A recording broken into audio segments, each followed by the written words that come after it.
जुना एम्प्लॉयमेंट चौकात कामत हॉटेल समोर आज दुपारी एका इलेक्ट्रिक बाईकला अचानक आग लागल्याची घटना घडली आहे। ही घटना दुपारी 3 वाजण्याच्या सुमारास घडली। या घटनेत सुदैवाने कोणतीही जीवितहानी झालेली नाही। घटनास्थळी लोकांची मोठी गर्दी झाली होती। स्थानिकांनी तात्काळ फायर ब्रिगेडला याबाबत कळवलं।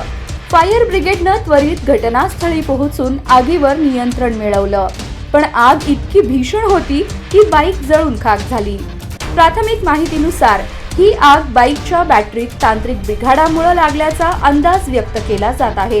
सुदैवाने या घटनेत कोणालाही दुखापत झालेली नाही। या घटनेमुळे इलेक्ट्रॉनिक वाहनांच्या सुरक्षेचा मुद्दा पुन्हा एकदा चर्चेत आला आहे।